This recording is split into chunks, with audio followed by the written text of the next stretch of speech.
Hello everyone. तो आज हम बात करने वाले हैं कॉन्सेप्ट ऑफ सप्लाई यानी पूर्ति की अवधारणा। तो जिन लोगों ने आप लोगों ने अगर डिमांड को सही तरीके से समझा है तो डिमांड अगर समझ लिया आपने तो आप सप्लाई आसानी से समझ जाएंगे, क्योंकि जो सप्लाई है वो डिमांड के बिल्कुल अपोजिट है। जैसे जो हमने डिमांड पढ़ा था वो किससे रिलेटेड था, वो कंज्यूमर से, क्योंकि डिमांड कौन करता है, वो कंज्यूमर करता है यानी उपभोक्ता यानी कि हम करते हैं, ठीक है ना। जबकि सप्लाई कौन करता है, सप्लाई करता है उत्पादक, जो प्रोड्यूसर होता है या फिर आप बोल सकते हो जो विक्रेता होता है वो करता है सप्लाई, ठीक है ना।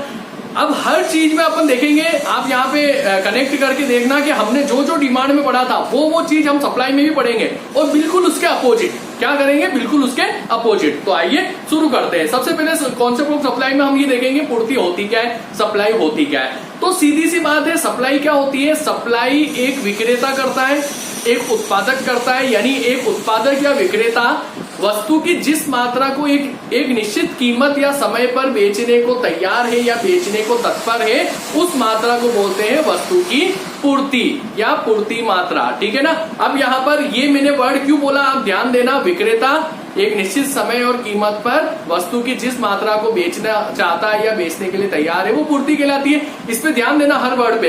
ये मैंने क्यों बोला, ये इसलिए बोला क्योंकि जो बेचने के लिए बाजार में वो तैयार है वही पूर्ति कहलाएगी।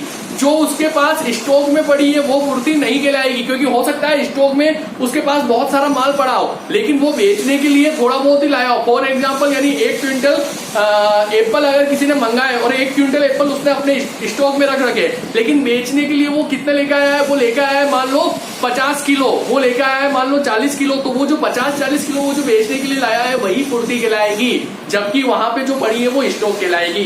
दोनों में अंतर समझ गए, डिफरेंस समझ गए। चलिए, एक उत्पादक वस्तु की जिस मात्रा को एक निश्चित समय, ये चीज ध्यान में रखना, निश्चित समय और कीमत। मांग में भी हमने देखा था निश्चित समय और कीमत, यहाँ पर भी है। वहां उपभोक्ता था, यहाँ उत्पादक है। मात्रा वस्तु की थी, वहां भी थी, यहाँ भी है। अंतर क्या है, बाजार में बेचने के लिए तैयार है, जबकि डिमांड क्या होती थी, बेचने के लिए तैयार है, जबकि डिमांड क्या होती थी, डिमांड जो उत्पादक है वो खरीदता, जो उपभोक्ता है वो खरीदता था, ठीक है ना। मांगी जाने वाली मात्रा, यहाँ पर बेची जाने वाली मात्रा। समझ गए, अपोजिट पता पड़ गया। तो बस इसी तरीके से आप अपोजिट करते हुए अगर अपन पढ़ेंगे तो आप लोगों को बहुत अच्छे से ये समझ में आने वाला है, और मैं आपको बहुत अच्छे से इसको समझाने वाला हूँ जो आप कभी नहीं भूलने वाले हो। एक बार बस इसको देख लीजिए, ठीक है ना। आइए अब चलते हैं, पूर्ति क्या होती है वो समझ गए आप। निश्चित समय और कीमत पर बाजार में बेचने के लिए तैयार, क्या, वस्तु की मात्रा, किसके द्वारा, उत्पादक के द्वारा, ये कहलाती है पूर्ति। अब चलते हैं, जैसे मांग अनुसूची थी वैसे ही पूर्ति अनुसूची है, यानी सप्लाई शेड्यूल। मांग अनुसूची भी 2 प्रकार की होती थी, पूर्ति अनुसूची भी 2 प्रकार की, व्यक्तिगत पूर्ति अनुसूची और बाजार पूर्ति अनुसूची। उसके बाद पूर्ति अनुसूची पे चलते हैं, चलो बाद में ही चलेंगे। पूर्ति अनुसूची, जिस तरीके से हमने मांग में क्या था, मांग में क्या था कि विभिन्न कीमतों पर मांगी जाने वाली मात्रा को दर्शाने वाली तालिका, तो यहाँ पर क्या है, पूर्ति अनुसूची विभिन्न कीमतों पर बेची जाने वाली मात्रा को दर्शाने वाली तालिका, ठीक है ना। तो विभिन्न कीमतों पर देखिए इधर, विभिन्न कीमतों पर बेची जाने वाली वस्तु की मात्रा दर्शाने वाली जो तालिका होती है उस तालिका को बोलते हैं हम पूर्ति अनुसूची। अब ये 2 प्रकार की होती है। एक, अगर कोई व्यक्तिगत फर्म की अनुसूची है वो अगर सप्लाई करती है तो वो व्यक्तिगत अनुसूची कहलाती है, और अगर पूरे मार्केट में सभी फर्में मिलकर अगर, या फिर आप उसको उद्योग कह सकते हो, वो अगर सप्लाई करते हैं तो वो कहलाती है बाजार पूर्ति अनुसूची, ठीक है ना। तो देखिए आप, यहाँ मैंने लिख रखा है 2 प्रकार होते हैं, एक तो व्यक्तिगत पूर्ति अनुसूची, एक बाजार पूर्ति अनुसूची। व्यक्तिगत पूर्ति अनुसूची एक विशेष फर्म की होती है, ठीक है ना। ये देखिए आप, एक फर्म की विशेष कीमत व मात्रा को दर्शाने वाली जो तालिका होगी, एक फर्म की कीमत और मात्रा को दर्शाने वाली जो तालिका होगी वो कहलाएगी व्यक्तिगत पूर्ति अनुसूची। विभिन्न फर्म, आप विभिन्न फर्म कह लीजिए या फिर उद्योग, इनकी एक साथ कीमत और मात्रा दर्शाने वाली जो तालिका होगी वो कहलाएगी आपकी बाजार पूर्ति अनुसूची। कोई दिक्कत नहीं, बिल्कुल होनी नहीं चाहिए अगर आपने डिमांड को सही तरीके से पढ़ा है तो। डिमांड का बिल्कुल अपोजिट है और कुछ नहीं करना है हमें डिमांड को, इसीलिए मैं आपको डिमांड के साथ में ले लेके सप्लाई पढ़ा रहा हूँ, ठीक है ना। आपकी जो मार्केट में प्राइस डिसाइड होती है वो डिमांड और सप्लाई से ही होती है। अब उसी स्टेज पे हम पहुंचने वाले, हम आगे संतुलन करेंगे कि किस तरीके से प्राइस डिसाइड होती है, ठीक है ना। अब चलते हैं हम, अनुसूची हो गई। अब चलेंगे हम किस पर, पूर्ति वक्र पर। हमने मांग वक्र देखा था, कितने प्रकार का होता था, 2 प्रकार का होता था, व्यक्तिगत और बाजार। उसी तरीके से पूर्ति वक्र भी 2 प्रकार का, व्यक्तिगत और बाजार। व्यक्तिगत अनुसूची से अगर बनाया तो व्यक्तिगत पूर्ति वक्र, बाजार अनुसूची से बनाया तो बाजार पूर्ति वक्र, समझ गए, यानी एक फर्म का व्यक्तिगत पूर्ति वक्र और विभिन्न फर्मों का एक साथ बाजार पूर्ति वक्र। देखिए इधर क्या होता है, सीधी सी बात है, अगर आप तालिका समझ गए तो उसी तालिका को ग्राफ या चित्र के रूप में प्रदर्शित करना, यानी विभिन्न कीमतों पर बेची जाने वाली वस्तु की मात्रा को जब हम ग्राफ के रूप में या चित्र के रूप में प्रदर्शित कर देते हैं तो वो कहलाता है हमारा पूर्ति वक्र। कैसे वो बनेगा वो अभी इस खाली जगह पे हम बनाने वाले हैं, ठीक है ना। तो उसके बाद ये पूर्ति वक्र भी दो प्रकार का, व्यक्तिगत यानी एक फर्म की विभिन्न कीमतों पर बेची जाने वाली मात्रा को दर्शाने वाला वक्र, ठीक है ना, वो कहलाता है व्यक्तिगत पूर्ति वक्र। बाजार पूर्ति वक्र उद्योग या विभिन्न फर्मों का एक साथ विभिन्न कीमतों पर मात्रा को प्रदर्शित करने वाला चित्र, ठीक है ना। एक फर्म का विभिन्न कीमतों पर मात्रा को प्रदर्शित करने वाला वक्र व्यक्तिगत, और विभिन्न फर्मों का या फिर उद्योग, क्योंकि विभिन्न फर्में मिलकर उद्योग कहलाती है, उद्योग का प्रदर्शित करने वाला विभिन्न कीमतों पर मात्रा को वक्र जो है वो कहलाता है बाजार पूर्ति वक्र। कैसे बनता है, तालिका कैसे बनती है, वक्र कैसे बनता है, बस वही अब हम बनाने वाले हैं। देखिए एक चीज, सबसे मेन चीज, पूर्ति को प्रभावित करने वाले कारक हम इसके बाद वाले लेक्चर में पढ़ेंगे। जैसे मांग को प्रभावित करने वाले कारक थे, मेन कारक जो होता है मांग को भी प्रभावित कर रहा था, कौन सा मेन कारक, कीमत। भाई यहाँ पर भी हम पूर्ति को प्रभावित करने वाला मेन कारक लेंगे कीमत। तो यहाँ पर हम जो पूर्ति वक्र बनाएंगे वो कीमत से रिलेटेड बनाएंगे, क्योंकि उसी से कीमत निर्धारित होती है। तो देखिए आप अगर हम व्यक्तिगत देते हैं तो क्वांटिटी है ना, या फिर आप पहले प्राइस ले लीजिए, प्राइस, ठीक है ना, ये प्राइस हो गई यहाँ पर, और इधर हो गई आपकी क्वांटिटी, ठीक है ना।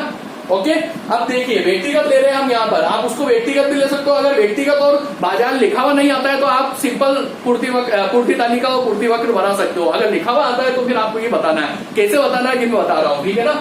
देखिए जैसे प्राइस है, मान लो 10 रुपए, 20 रुपए, 30 रुपए, 40 रुपए और 50 रुपए क्वांटिटी। अब यहाँ देखिए डिमांड और इसमें क्या अपोजिट है, डिमांड में क्या था, कीमत और डिमांड का जो रिलेशन था वो क्या था, इनवर्स था, यानी विपरीत था। यहाँ पर क्या है, यहाँ पर कीमत और सप्लाई का जो रिलेशन है, यानी सप्लाई मात्रा का, सप्लाई की क्वांटिटी का वो रिलेशन क्या है, वो रिलेशन धनात्मक है, पॉजिटिव है, यानी कीमत बढ़ेगी तो पूर्ति भी बढ़ेगी, कीमत घटेगी तो पूर्ति भी घटेगी, ठीक है ना। तो देखिए जैसे यहाँ पर क्वांटिटी है 100, कीमत बढ़ी 20 हो गई, क्वांटिटी हो गई 200, कीमत बढ़ी 30 हो गई, क्वांटिटी हो गई 300, कीमत बढ़ी 40 हो गई, क्वांटिटी हो गई 400, कीमत बढ़ी 50 हो गई, क्वांटिटी हो गई 500। आप यहाँ पर जरूरी नहीं है कि इस तरीके से एक ही दर से लो, आप दर चेंज भी कर सकते हो और आप एग्जाम्पल चेंज भी कर सकते हो। बस आपको ये ध्यान रखना है, कीमत घटेगी तो पूर्ति घटेगी, कीमत बढ़ेगी तो पूर्ति बढ़ेगी, यानी इसमें जो है रिलेशन जो है वो पॉजिटिव होता है, ठीक है ना, डिमांड के बिल्कुल विपरीत, अपोजिट, ठीक है ना, समझ गए। ये अगर आप एक फर्म का लेते हो, जैसे ये एक किसी विशेष फर्म की क्वांटिटी है ना, ए फर्म की, ठीक है, ओके, तो ये कहलाता है आपका व्यक्तिगत पूर्ति वक्र। अगर आप क्या करते हो कि यहाँ पे किसी बी फर्म की भी ले लेते हो, जैसे उसकी क्वांटिटी है यहाँ पर 50, 100, 150, 200 और 250, ठीक है, और कोई सी फर्म है उसकी क्वांटिटी है यहाँ मान लो 25, 75, 125, 155 और 200, ठीक है ना। अब ये तीन मान लो फॉर एग्जांपल एक उद्योग में या एक जगह पर केवल 3 फर्में हैं, तो उन तीनों फर्मों को की क्वांटिटी को हम जोड़ देंगे तो वो कहलाएगी आपकी क्या, बाजार पूर्ति अनुसूची, ठीक है ना। यहाँ देखिए इन तीनों को आप जोड़ दीजिए, प्लस कर दीजिए, ए प्लस बी प्लस सी, इन तीनों फर्मों की इसको जोड़ दीजिए, 100 और 50, 150 और 25, 175, 200, 300, 300 और 75, 375, 450, 450 और 550, 575, ठीक है ना, 400, 700, 600, 700, 755, 500, 200, 750, 750, 200, 250, ये इस तरीके से। अब देखिए आप, अब ये अनुसूची बन गई। आपको अगर पूछा जाता है कि व्यक्तिगत अनुसूची कैसे बनाते हैं तो आपको यहां तक लिखना है। आपको पूछा जाता है कि किस तरीके से बाजार अनुसूची का निर्माण करते हैं तो आपको ये टोटल चीजें बनानी है, ठीक है ना। अब इससे हम वक्र बना देते हैं। वक्र कैसे बनाएंगे, वक्र बनाने के लिए अगर आपको व्यक्तिगत वक्र बनाना है तो आप केवल एक व्यक्ति का लेंगे तो प्राइस सेम रहेगी, क्योंकि मार्केट में जो प्राइस चल रही है सभी को उसी पे बेचना है, ठीक है ना। तो ए फर्म जो है उसकी क्वांटिटी ये है, आप चाहे तो बी का ले लीजिए, उसकी क्वांटिटी ये है, आप चाहे तो सी का ले लीजिए, किसी भी एक का लेके आप वक्र बना सकते हो। और आप सभी का अगर एक साथ वक्र बनाते हो तो आप ये वाली लेंगे, ये कहलाएगा बाजार पूर्ति वक्र और ये कहलाएगा आपका व्यक्तिगत पूर्ति वक्र। तो आइए हम बना के देख लेते हैं। तो इधर ये आपने कर लिया होगा, इसको मैं मिटा देता हूँ और यहाँ हम देख लेते हैं कि कैसे क्या बनती है, ठीक है ना। जो वक्र है वो किस तरीके से बनेगा हमारा, देखिए सीधी सी बात है, आपको सबसे पहले एक्स एक्सिस और वाई एक्सिस बनाना है। ये हमारा एक्स एक्सिस हो गया, ये वाई एक्सिस हो गया, ये वो हो गया। अब आप अगर ये वाला ले रहे हैं तो इधर देखिए, मैंने आपको जैसा बताया था प्राइस जो है वो आपकी वाई एक्सिस पे आएगी, ठीक है ना। तो ये वाई एक्सिस पे 10, 20, 30, 40 एंड ये 50, और इधर क्या है 100, 200, 300, 400 और ये 50, 500, ठीक है ना। ये क्वांटिटी हो गई, ये प्राइस हो गई, ठीक है। अब देखिए आप 10 पे कितनी है 100, ये 10, यहाँ पे 100, 20 पे 200, ये 20 और ये 200, 30 पे 300, ये 300, 40 पे 400, ये 400, 50 पे 500, ये 500। तो ये इस तरीके से वक्र बनेगा। ये आपका कहलाएगा सप्लाई वक्र, यानी ये धनात्मक है, पॉजिटिव रिलेशन है। यहाँ देखिए आप 10 पे 100 रुपए, 20 कीमत बढ़ी तो 200, 30 कीमत बढ़ी तो 300, ठीक है ना। तो ये कौन सा रिलेशन है, ये पॉजिटिव रिलेशन कहलाता है। जबकि डिमांड में उल्टा था, डिमांड वगैरह हमारा ऐसा बन रहा था, वहां पे क्या हो रहा था, कीमत बढ़ रही थी तो मांग घट रही थी, ठीक है ना। तो समझ गए आप, रिलेट करके आप आसानी से इसको समझ जाएंगे, ठीक है ना। ये हो गया हमारा व्यक्तिगत पूर्ति वक्र। हमें क्या चाहिए, ये भी चाहिए अगर बाजार पूर्ति वक्र, तो ये भी आपको उतार लिया होगा। मैं यहाँ पे आपको बता देता हूँ बाजार पूर्ति वक्र कैसे, क्योंकि बाजार पूर्ति के लिए हमें ये वाली तालिका चाहिए, तो ये मैं मिटा देता हूँ। अब बाजार पूर्ति वक्र आप बनाएंगे तो उसमें भी सेम चीज करनी है, कीमत तो वही लेंगे आप, कीमत में कोई चेंज नहीं होगा, कीमत सभी के लिए बराबर है, ठीक है ना। जैसे मांग में पढ़ा था हमने, तो यहाँ पे एक्स एक्सिस हो गया, ये वाई एक्सिस हो गया, ये हो गया, ठीक है ना। यहाँ पे कीमत 10, 20, 30, 40, 50, ठीक है ना। यहाँ पर अब आप एक्स पे क्या लेंगे, क्वांटिटी लेंगे, इधर आपने प्राइस लिया है, ठीक है ना। तो 175 से 950 है, तो आप 50-50 का ले लीजिए, या 75-75 का ले लीजिए, है ना। 75 हो गया, ये 150 हो गया, ठीक है ना। ये यहाँ पे 225 हो गया, इस तरीके से आप ले लेंगे, ठीक है ना। यहाँ 300 हो गया, ये 375 हो गया, ये इस तरीके से 75-75 का गिफ्ट ले लिया, ठीक है ना। यहाँ आपको पैमाना ज्यादा लेने की जरूरत नहीं है, ठीक है ना। तो अब आप क्या करेंगे, 10 पे कितनी है 175, तो ये 150 यहाँ पे लगभग बीच में आएगी, तो ये यहाँ पे आ गया 175, ठीक है ना। फिर 20 पे 375, 20 पे ये 375, ये 20 पे यहाँ पे 375, तो ये इस तरीके से वक्र बनेगा आपका, ठीक है ना।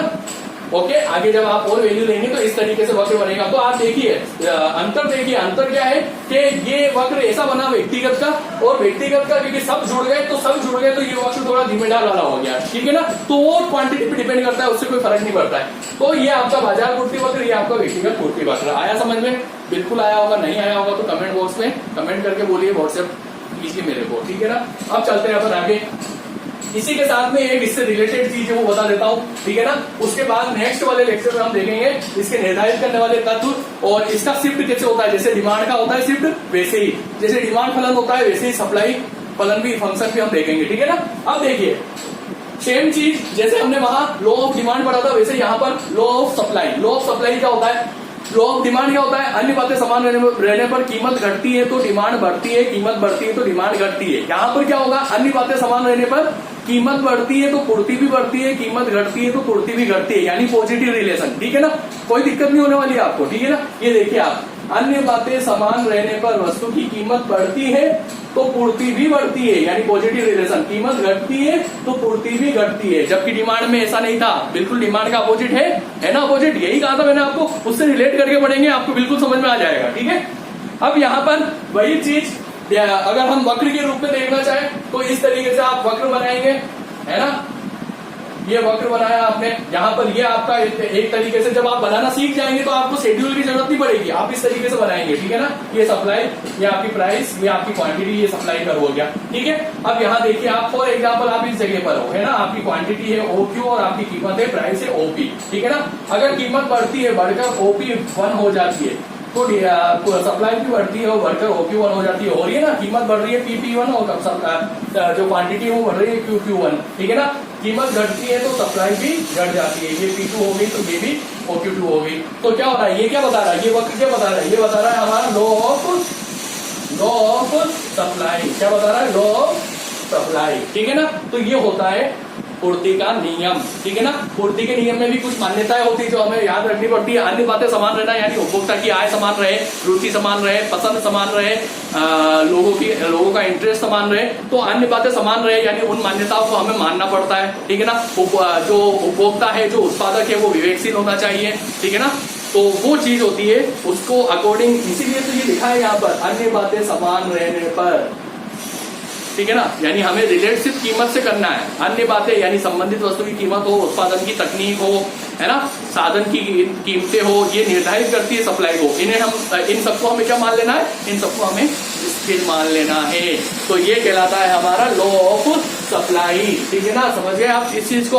अब नेक्स्ट वाले लेक्चर में हम देखेंगे, क्या देखेंगे, निर्धारित करने वाले तत्व जो सप्लाई को निर्धारित करते हैं, उसके साथ में क्या देखेंगे, उसके साथ में हम ये देखेंगे कि जो पूर्ति है, सप्लाई है, वो शिफ्ट कैसे होती है, जैसे डिमांड में शिफ्ट हमने देखा था। ओके, तो आज के लिए इतना ही, धन्यवाद।